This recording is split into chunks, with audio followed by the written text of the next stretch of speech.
first webinar, so please bear with me here. All right, I think you can see my screen now. Let me go ahead and get my talk up. All right, so the AABIP asked to do a program on Radial EBUS, and so it's a pleasure to sort of have this conversation just by the people who called in. I can see that there's people who may have a little less experience with Radial EBUS, and then I think there's some experienced users out there. So at this forum, I think is really nice because it's going to allow us to maybe have some interaction and learn from each other. You're going to hear my point of view on how to do these types of procedures, but I always feel like there's something to learn from how other people are doing it, and I think there's always room for good questions. So we'll go ahead and get started. A couple disclosures. I've received consulting fees and I've gotten research funding from Olympus. And just to kind of get us all in the right frame of mind, we'll start off with a case. It's a pretty familiar one to all of us, I think. 75-year-old male, has a significant smoking history, someone who has poor lung function, so maybe not the best surgical candidate. PET scan was done, which is sort of intermediate in uptake. Maybe you present him at a tumor board, or maybe you just decide simply that this is a patient who needs some type of biopsy. So how do you go about doing that biopsy?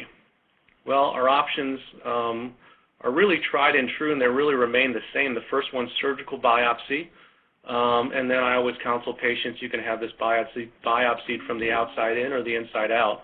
I think most of us have familiarity with transthoracic needle biopsy or have access perhaps to a radiologist who's willing to do that type of procedure. And then bronchoscopy would be the other option, and now you've got lots of options that fall under the bronchoscopy umbrella. You've got things like virtual bronchoscopy, electromagnetic navigation, radioprobe EBUS. I think those will be discussed in perhaps a different webinar, but we're going to really focus our time here on Radial EBUS and sort of the way that we approach these types of patients. So some of the challenges that I always think of when we're trying to do a bronchoscopy for a patient who's got a peripheral lesion are questions like, okay, where is the lesion? If you look at that CT scan, do you know where it is? Can you isolate the lobe? Can you isolate the segments? The next thing is once you figure out where you think the lesion is how do you get there? This is not so much of a problem for our radiology colleagues because it doesn't really matter. They're just going in the straight line from the skin to the lesion. But for us, we're limited to the tracheobronchial tree for the most part when we do these biopsies. So the questions are, if you know where it is, you've still got to be able to get out there. And then finally, the big question is okay, well, I think I've chosen the right pathway out there, but how do I know that I'm actually at the location before I take my biopsies? And this is perhaps where something like Radial EBUS as a confirmation tool can be helpful. So when we're looking at these cases, and I'll give this to you from the perspective of assuming that you don't have things like virtual bronchoscopy or electromagnetic navigation. I know people have them, we have them as well, but what's your approach? I would say even if you've got those image guidance technologies, it's really nice and useful to sort of be able to think about anatomically where these lesions lie. Remember, all those image guidance systems have some potential error, and they should always agree with you and not the other way around. So the things that we're really thinking about initially as first steps are which segment and then which branch is it in. So you can't go into these procedures saying, all right, this is just in the right upper lobe. You've got to be a little bit more specific, and you've got to say, well, is that in the apical segment or the anterior segment? And if it's in the anterior segment, it looks like maybe there's a branch that sort of goes straight forward towards us. That's really the type of specificity that you want to be thinking about, and always try to correlate that to the bronchoscopy because it'll be used as sort of a map and pathway once you isolate the lesion. The bronchus sign is something that I'm sure many people are familiar with. It's one of those things that's written about quite a bit. It's never really been really well defined, but if we see an airway that goes out to a lesion, I think we call that a bronchus sign. Just remember that if you don't see an air bronchus sign, it does not necessarily mean that there's not an airway that leads either directly to the lesion or right next to it. If you think about that bronchial tree going all the way out, the system's pretty dense, and it's just a matter of us finding the right airway. And then I think multiplanar reconstruction can be very helpful. So this is something that over the past 5 years or decade really has become a lot easier for us to do. So we can look not only at the axial images, we can look at things like the coronals and the sagittals as well, and those can be very helpful in sort of triangulating lesion location. And so what I mean by that is looking at axial scans is sort of nice when you're trying to scroll through somebody and diagnose a peripheral lesion. But I think some of the other images may be very useful when we're looking for things like an air bronchus sign, or even trying to pair up what the patient's going to look like during our procedure. So for example, if you've got an axial image here, you can sort of say, all right, this nozzle right here is here, and you can identify sort of medial lateral parameters. So is it towards the lateral chest wall or the mediastinum? The coronal section, I think, is very handy because, again, in my opinion, this is what we're looking at when we're doing the bronchoscopy. I sort of want to have this understanding of, in a cranial caudal dimension, where is that lesion supposed to be so that I'm biopsying here and not here or all the way down here during procedures. And in fact, before we were able to do multiplanar reconstruction, a chest x-ray was my friend just because it would sort of identify that cranial caudal dimension. And then the sagittal images can be very useful for an anterior or posterior dimension. So does this thing sit more posteriorly or does it sit more anteriorly? Once you've kind of triangulated that distance, what we encourage the fellows to do as before the bronchoscope goes into the patient is to estimate a procedure pathway. So if we say that the lesion is in this location here, what is that going to look like during bronchoscopy? And we almost want people to draw a pathway out to the lesion. And what you're doing here is you're really doing sort of your own procedure pathway planning. And during the procedure, we try to match up our procedure pathway with the actual pathway that the bronchoscope is taking. So if we've got monoplanar fluoroscopy going in an anterior-posterior direction and the scope is going in this direction here, that's not where we want to go. If it's going here, that's not where we want to go. We want it to match up as often as we can to what we thought was right. And as you do more of this, I think more often you're right than you are wrong, and you'll be surprised with how able you are to find some of these lesions. So we actually put this method to the test, and this is something that's being reviewed right now, but out of nearly 350 lesions, we were able to find over 95% of all those using just some type of method of CT anatomic correlation, just looking at multiplanar CT scan and correlating that to the radial EBUS procedures.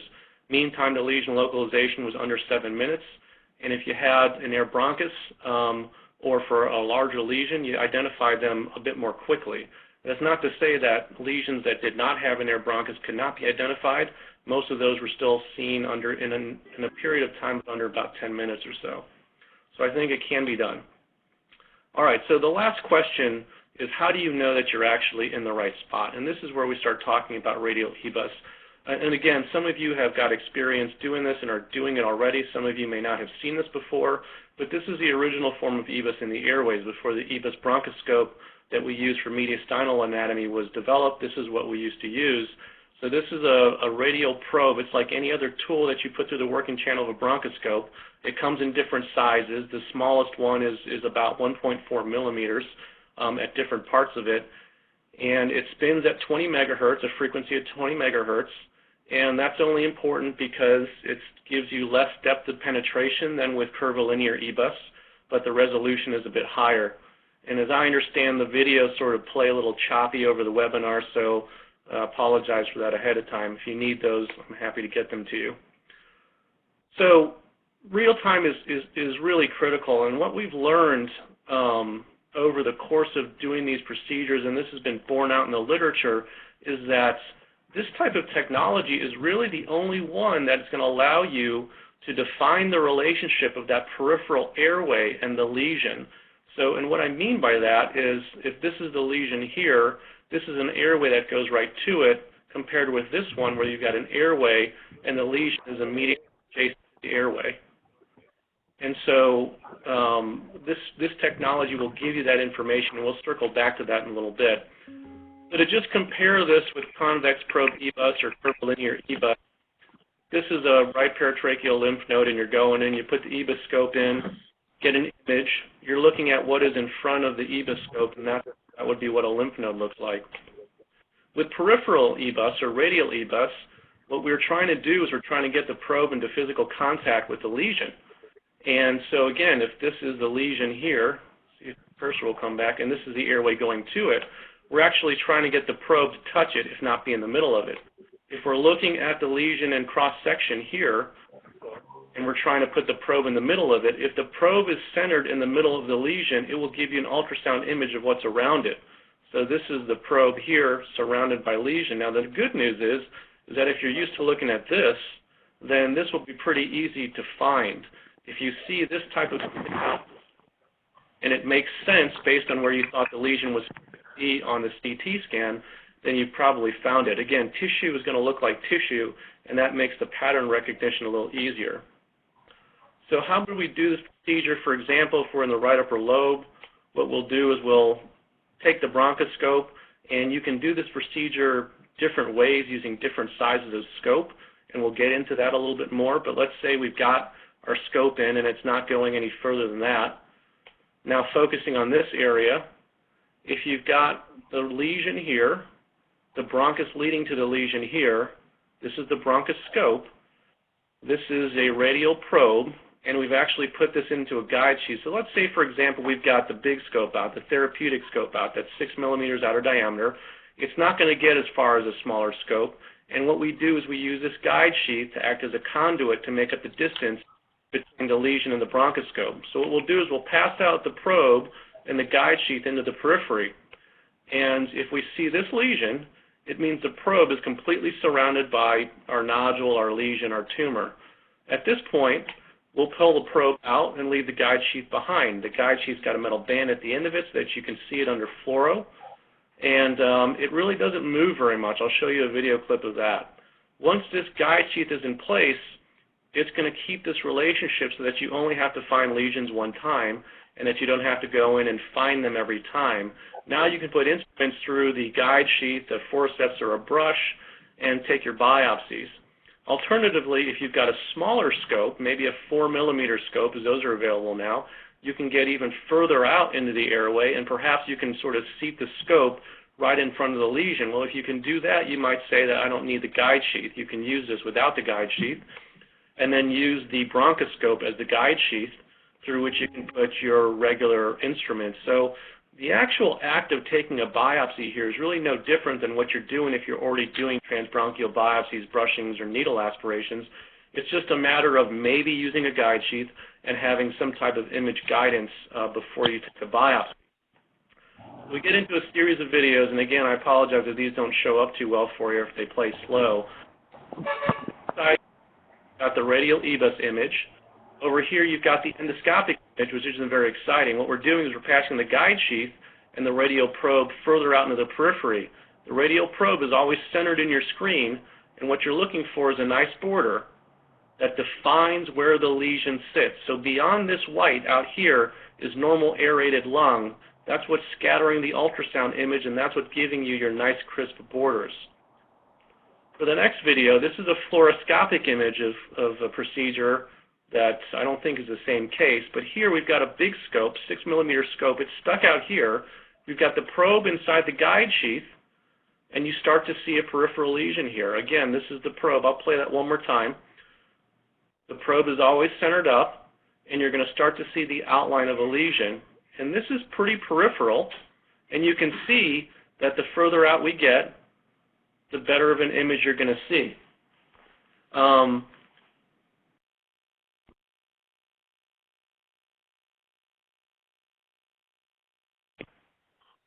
Okay. Can you hear me? All right. We can. So, okay. So what we've got here is a radial probe identifying a peripheral lesion in real time. Now, one of the differences here between convex probe EBUS and radial EBUS is that you can't do real-time sampling. I can't put a needle out there in real time with the ultrasound image. Obviously, the bronchoscope's only got one working channel, so it's either the radial probe in or your biopsy instrument in.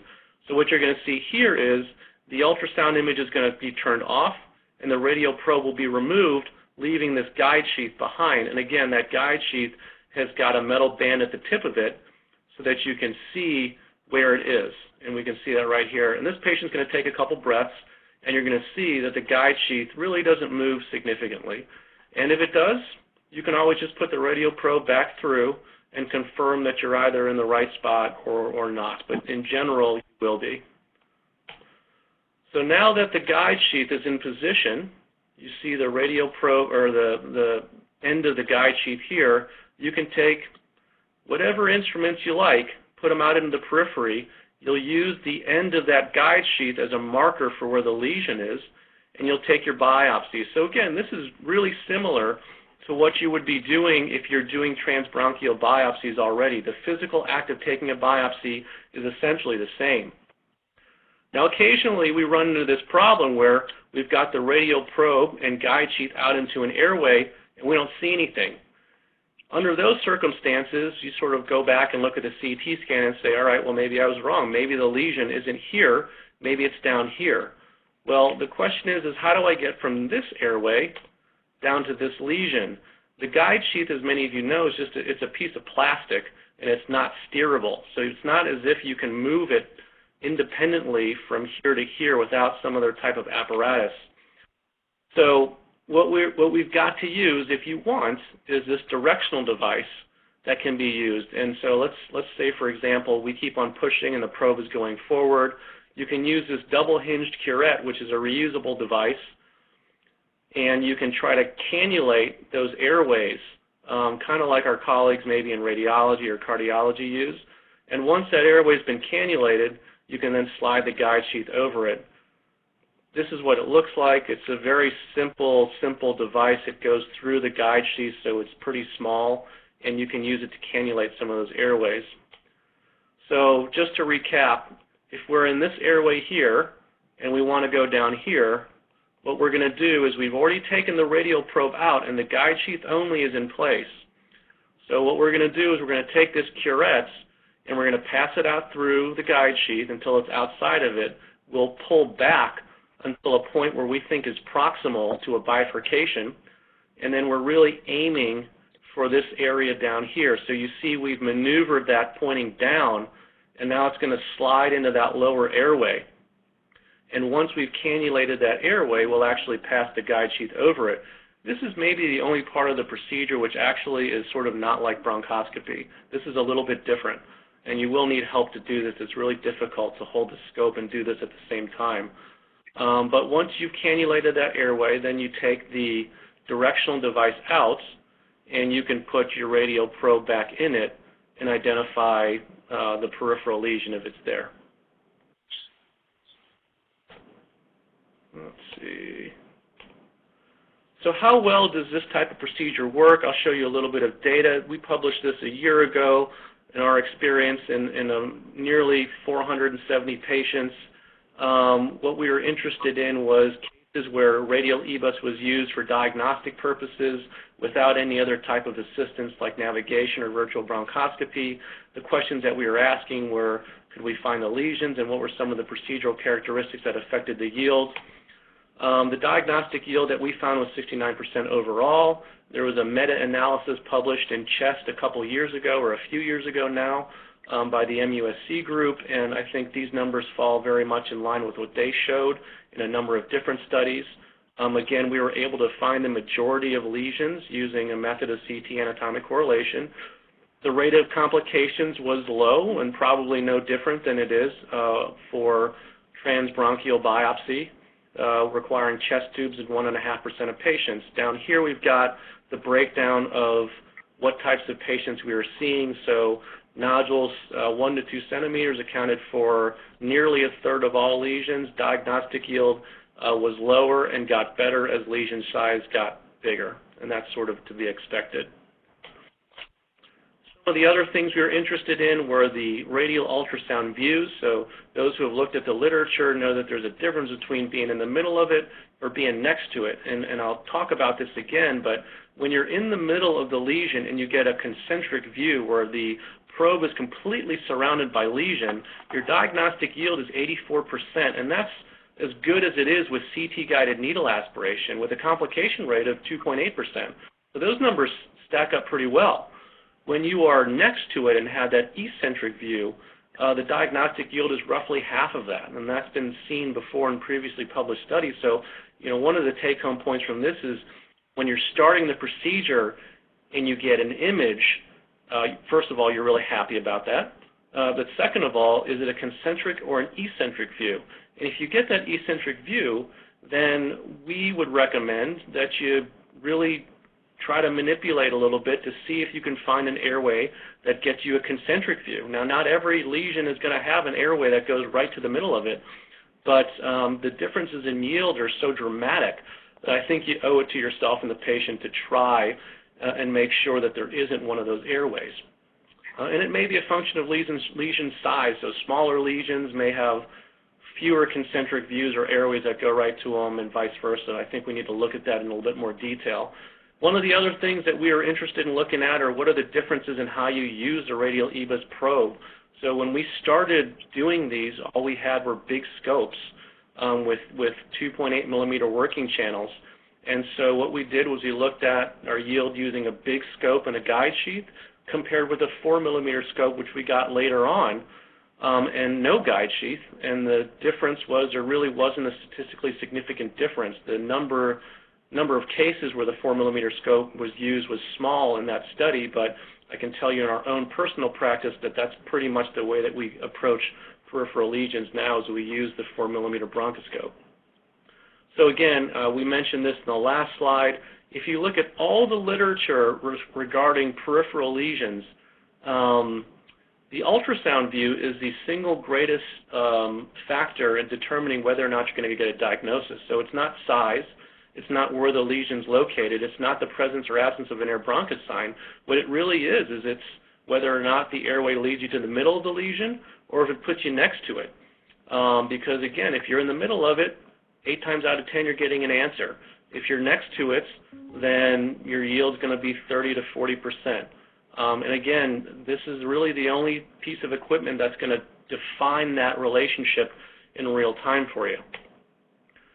Over here we've got an example of a concentric lesion where you've got the probe completely surrounded by lesion. Anatomically, that's represented here. Over here, you've got an eccentric lesion, or an eccentric radial ultrasound view where the probe is here and the majority of the lesion is biased to one side. That represents this anatomical picture. Now, the one thing is it's very tempting to say, oh, the lesion's to the right, let's just aim to the right. Unfortunately, you don't get direction with radial ultrasound. The way this works is it's compiling all these ultrasound images around the probe, so it's unable to give you direction. This just means that you're physically in contact with it. And remember, if you can see the lesion and get an ultrasound image, then the probe is in physical contact with that lesion.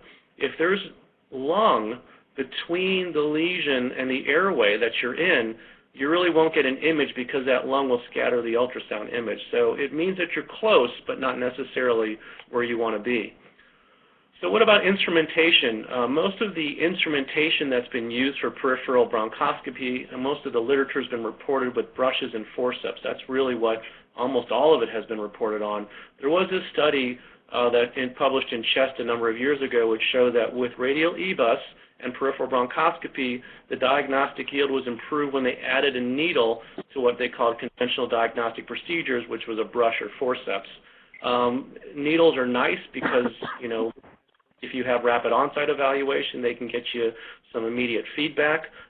When they parceled this out for individual yields, the needle outperformed the forceps or brush. So it is something that can be done. And importantly, the complication rate very, very low. It didn't add any additional risk to the procedure, so it is safe to do. All right, I'm going to run through a few cases, and then we'll pretty much be done. This is the picture I showed you very initially. When you start to look at these images, you start to say, all right, I see an airway here, and I see an airway here. This is a fairly centrally located lesion, and I might guess if I was going to do the procedure that I might wind up with an eccentric view, particularly if I'm parked in this airway here. But you just never know. So this was the radial ultrasound image, and clearly there was an airway that led right to the middle of this thing because the probe here is completely surrounded by lesion. These are some fluoro screenshots of the procedure. And even though this is a fairly central lesion, you could see how easy it would be to miss this if you were in one of those adjacent airways. These are a couple examples of some smaller lesions. The one up top was in the medial basal segment of the right lower lobe, and the one here,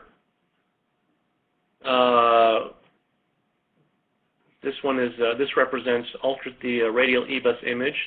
And this case right here, interestingly, was referred to us by radiology.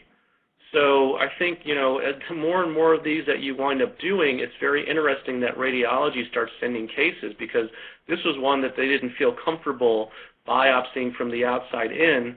We biopsy it this way, and we could get a diagnosis here, and this was adenocarcinoma. So, yeah, the radiologists kind of like that you're doing these, because they know that with a lesion like this, there's a reasonable chance you're going to cause a pneumothorax. So they're more than happy to give that up to you. Another example, this is somebody who had a pneumonectomy for adenocarcinoma previously. On surveillance CT scan, they found this nodule here. You see herniation of the lung into the contralateral hemithorax. Again, this was referred by radiology, who felt that the risk was too high. What if they caused a pneumothorax here in the one remaining lung? We used a 4mm scope, and this was the pathway that we thought it was going to have to take, doing this with a needle. This is the image we got, and this was recurrent adenocarcinoma.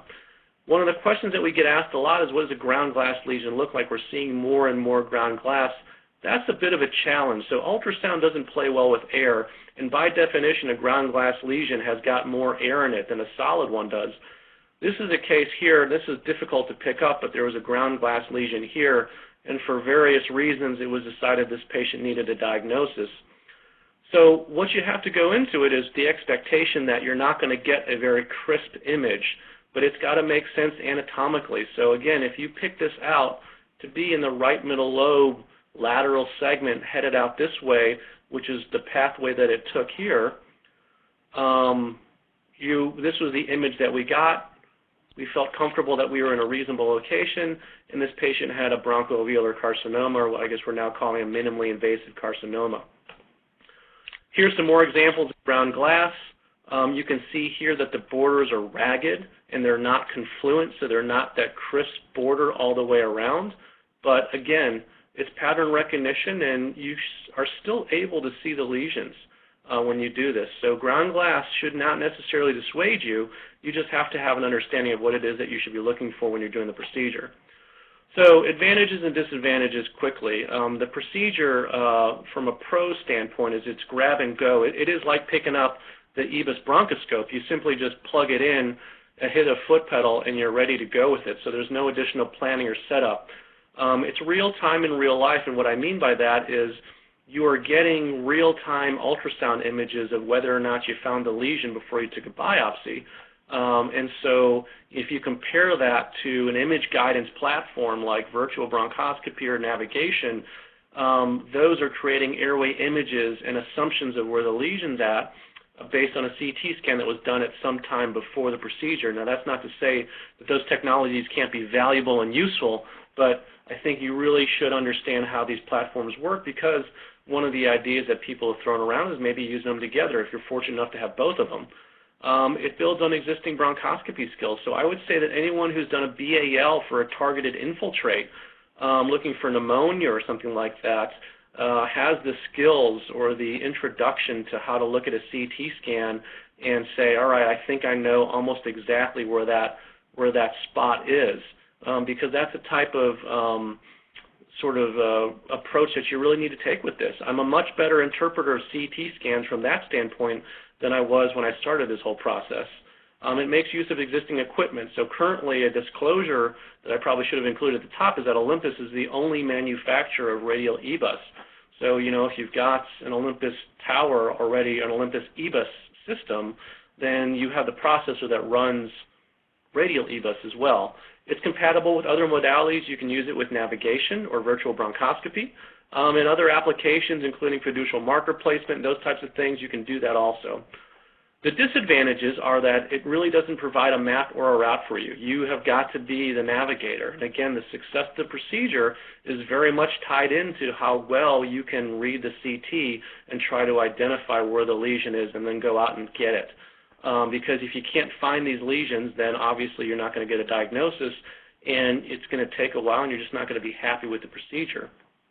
Compared with the EBUS TBNA for one lymph node station or a BAL, these peripheral cases take longer. And so, blocking out about an hour or so to do a case like this is not unusual. These procedures do use fluoroscopy, although you have options of not using fluoroscopy, and you can pre-measure instruments to know when they're coming out of the guide sheath and things like that. So you have those options if you want them. We tend to use fluoroscopy for all of our cases, and again, currently this is not real time, so I can't see the needle going into it, but at least I am able to confirm that I found the lesion before I took the biopsy. So touching on that previous point, there was a study published in the Blue Journal a number of years ago now that looked at combining radial EBUS with navigation, showing a combined diagnostic yield higher than either one alone. This really hasn't been duplicated to my knowledge, but conceptually it kind of is attractive in the sense of if you're not familiar with peripheral airway anatomy, maybe getting out there with some assistance, but then really making sure that you're in the right spot. So in the cases where we use electromagnetic navigation, we always use radial probe EBUS to confirm that we were in the right spot. Now, we don't use electromagnetic navigation for every radial EBUS case that we do, so the converse is not always true. So the older guidelines published in 2007 said, because bronchoscopy is performed so poorly, we don't really recommend it first line. We recommend CT-guided needle aspiration as first line unless you have some experience with these newer guided techniques, which they didn't describe. In 2013, the guidelines were reflected. You can do bronchoscopy now. Radial EBUS was recommended as an adjunct imaging modality for peripheral bronchoscopy. So I'm getting some out-of-area call waiting signs. Momen, can you still hear me? Yes, we can hear you. Okay, good. All right, so just to finish up here, and this is, I think, raising questions for the future. Where does this all take us? And it brings up good questions. I think in the past, before we knew more about this, the question was, is finding peripheral lesions the key to diagnostic yield? And clearly it plays a big point. But as we have shown, and I think others have looked at this, we're able to get out to most of these lesions. So while our find rate for these nodules is in the 95% range, our diagnostic yield is clearly not 95%. It's 60 to 70%, whatever you want to call it. So clearly there's a disconnect there between finding a lesion and successfully biopsying them. And, I would probably attribute a lot of that to those peripheral lesions where we are next to it rather than in front of it. One of the other things that I think we've learned throughout all this is that just because you don't see an airway on CT scan leading out to the peripheral lesion, it doesn't mean that there's not an airway that goes out to it. It's just that the CT scan wasn't able to pick it up. Because if you imagine putting your instruments through, how many times have you passed biopsy forceps through, taking your eye out off the screen, and all of a sudden you're at the pleura, or maybe you're not using fluoroscopy for transbronchial biopsies. The way that we're taught is to pass instruments all the way out until we feel resistance, meaning you're at the pleura, pull back a centimeter or two, and then take your biopsy. Well, we're not transecting lung parenchyma. We're going through peripheral airways out there. So the airway tree almost will always lead you to a lesion. You just have to find those peripheral airways. And because of that, I think we need to have realistic expectations of image guidance systems. So I think a reasonable expectation of a navigation system or a virtual bronchoscopy system is to really get you as close as possible to peripheral lesions. Maybe it gets you in the neighborhood, but I think we've got to be able to make up that last centimeter or two. And I think that will be important. And then, of course, how can we biopsy lesions that are next to us and not in front of us? I think that's something that a lot of industry partners are working with us now, and I think that'll be something that can help our yield. So this is the last slide. Familiarize yourself with peripheral airway anatomy. Look at those scans. I think that's important. Be aware of your options. If you're using radial EBUS, you can use a big scope, you can use a small scope, you can use a guide sheath or not use a guide sheath. What about ROSE? That's sort of an unanswered question about rapid onset evaluation. We don't know how well or not that fits in. It's nice, but is it necessary? And then as you're starting these procedures, always start big and work your way to smaller lesions. Don't start off with that 1 centimeter nodule tethered to the chest wall, because you just won't be happy. So I'm going to finish up there, and I think now is the point where we can probably take some questions, right, Momen? Yes. Thanks very much, Alex. That was great. I'm going to open it for discussion. There were some questions that were typed. I'm hearing echo. Let me make sure that we're not on two sources. The first question was from George Epen, who asked about, I guess I'll let George ask it. George, are you on? Yeah, I'm on. All right, go ahead. I think Alex already kind of answered the question. I had asked the question earlier on, and it was basically, why is there such a discrepancy rate between the rate of finding lesions and diagnostic yield? But maybe you can expound on it a little bit better, Alex. I think you touched on it already. Yeah, Georgie, that's the biggest frustration is being able to see a lesion but not hit it. And again, I think a lot of this is attributed to not having a good angle of approach to some of these peripheral lesions. Again, we're designed to biopsy things that are sort of right in front of us, but we don't have a good way of biopsying things that are sort of next to us. And when you're in the periphery, and particularly if you're working through something like a guide sheath, there's really no way to steer that guide sheath. That's one of the reasons we favor the smaller caliber scope, is that we can get further out. And if something is in the mid-lung and I can park the scope right in front of it, I can flex or I can extend, I can rotate and try to create a favorable angle to maybe fire a needle off in a good direction. But that's a big hole right now. And so, the interesting stuff looking at transparenchymal needle biopsies and whatnot may have an advantage there, but until we have a really reliable way to do that, I think we'll be we could probably do better. So I think a lot of resources have been put into image guidance and getting out there with the ultrasound platforms and navigation. I think we now need kind of the same investment and effort and perhaps finances to developing the tools that we really need to get pieces. Thank you, Alex. This was a great presentation. Appreciate it. Thank you. There was a question from Sean Stoy. Sean, you want to ask your question? Sure. Can you hear me? Yep. Yeah, I can hear you. Okay. Yeah, I guess it also got answered in the comments, but I was just wondering on those really peripheral lesions where you have multiple branching airways, were you using navigation bronchoscopy? And you touched on it as well, probably immediately after I asked the question. Yeah, so I mean, in the series that we looked at, none of those use navigation. Great. Alejandro, you have a question? Do you want to ask Alex? Yes, do you hear me? Yes. Can you hear me? Hey, Alejandro, I can hear you fine. Oh, all right, thanks. Dr. Chen, how often can you steer your curette towards the leaf, and is that something that you can do most of the time? I missed that last part. How often can I steer the curette? Towards the central view? Oh. How often are you able to convert? Can I ask people to mute their lines, please, if they're not talking? How much extra time does it give you into the procedure itself?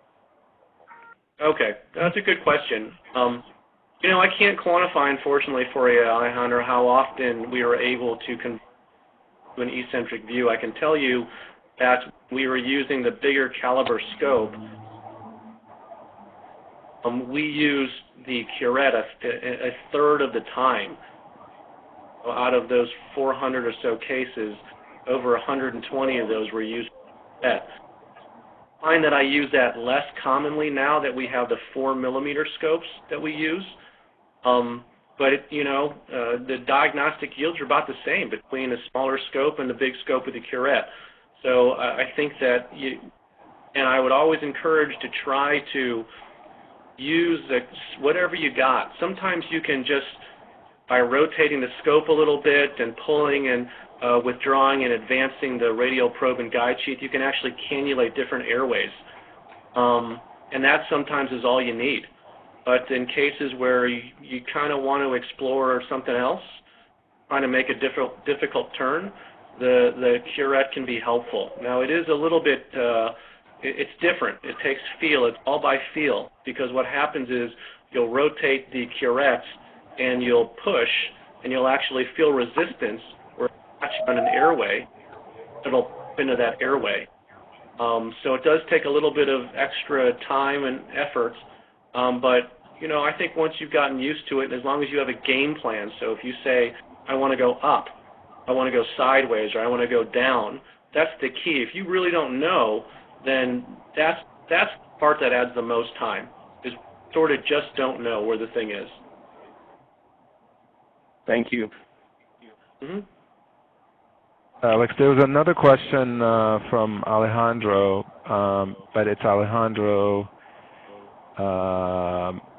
Argaki. I'm sorry, I'm not saying the last name correctly, but it was a question about if there's a bleeding, does that change the ultrasound picture? Alejandro, you want to ask your question? Yes, thank you. So, hi, Dr. Chen. So, I've always been told that sometimes when you actually have the radial probe ultrasound, you can actually get your image. But then when you start biopsying and there's, well, not significant, there's bleeding, and I've seen it also, the image can change. So is there any tidbits that you can tell us, you know, how to differentiate between bleeding and the target lesion, and how to reposition ourselves? Yeah, that's a great question. So the answer to that is don't make it bleed. No, you're absolutely right. So what happens is blood looks very much like tissue, and after you've done biopsies, get a change in the image sometimes.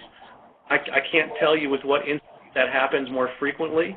You know, I have my own thoughts about brushes being pretty traumatic to the airways and the periphery, but very much true. I mean, the best shot you've got is your first biopsy, because that's the cleanest look. It's like an endobronchial lesion.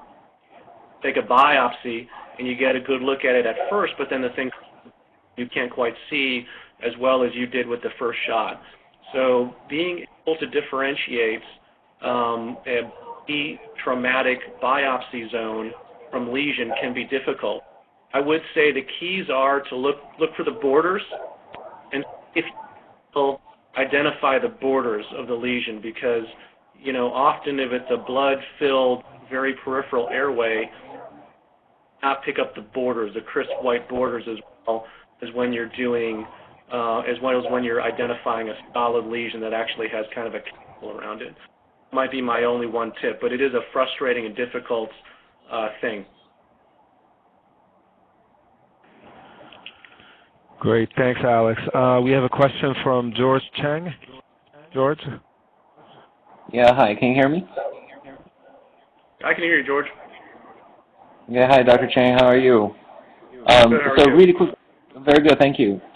Quick question. So Super D has these triple cytology needle brushes, and I don't know if there's any experience using those brushes with Radial EBUS. Does that presumably increase the yield for eccentric lesions? That's so no. I mean, there's no data that's out there on this. No, there's just no data on it, basically. So I think it's an interesting idea, and would love to look at that. There's a lot of assumption with that. I can sort of understand that. I appreciate the goal of trying to get a little larger or more dispersed sample, but to date, no data on that. The follow-up question to that is, for Radial EBUS, when you are past the lesion and you're up against the visceral pleura, do you detect is there any like distortion to the image that you see that would suggest that you're at the pleura, or there's nothing that guide us? But you can see the pleural reflection, actually. So when you push out there in a pleura, you'll actually see it. So just don't, and then, and you should, in theory, I suppose, feel a little bit of resistance. One of the other tips, if you will, that we talk about is when you identify the peripheral lesion, don't stop pushing out into the periphery because these things are often shaped sort of like footballs. So the image initially is small, then as you keep pushing, it gets bigger, and then as you keep pushing more peripherally, it'll get smaller, and then eventually it'll go away. If you do that little exercise, you can identify the proximal and distal borders on where the image started and when it ended. That can give you a nice idea of where to take your biopsies from. Thank you very much. That's very helpful. Thank you. There's a question from Dr. Antonio Padua. It's okay. Go ahead.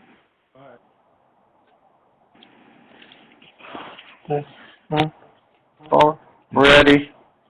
Answered. Okay, I already answered. Okay, a question from Dr. Russ Miller. Russ, you want to ask your question? Yeah, I was just wondering, Dr. Chen, the thinner scopes that are coming out without the use of the guide sheath, have you had any experience with them, and do you think that the yield will be increased as the scopes become available that are smaller? Yeah, so currently what you've got is you've got a 4-millimeter scope that has got a 2-millimeter working channel. That's commercially available now, and it actually has been for a while. They just kind of tuned it up and put a digital processor on it.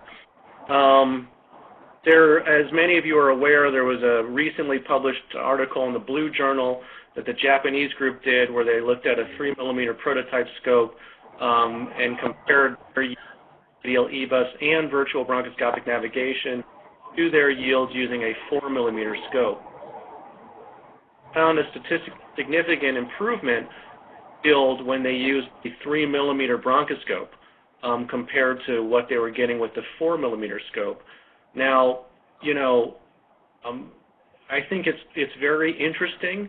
It's always a trade-off between outer diameter and working channel size. So there's a 2.8 millimeter scope that's out there that's got a 1.3 millimeter working channel or something like that. And unfortunately, that's just not useful because you can't put anything reasonable through it. Now, the prototype scope that had been developed is 3 millimeter outer diameter and a working channel of about 1.8 millimeters or so. So it's really designed not to be used with a guide sheath. So I think it's interesting. We're looking at doing some research with that as well. One of the things that was interesting from my standpoint, as somebody who's sort of looked at this for a while, is that the yields in that paper that they got using the 3-millimeter scope were what they had kind of historically reported with their 4-millimeter guide sheath in the past. There, in the most paper, the diagnostic yield using a 4-millimeter scope and a guide sheath was significantly lower than what they had. And so it wasn't necessarily that the smaller caliber scope had a dramatically higher yield than what they'd previously seen. It was just that the 4-millimeter scope yield was quite a bit lower than what we're used to seeing with that group. So I think it's an interesting area, always up for more investigation, a great area for research opportunities. Thank you. Great, thanks, Alex. David Shaw, you have a question? Yeah, hi, Alex.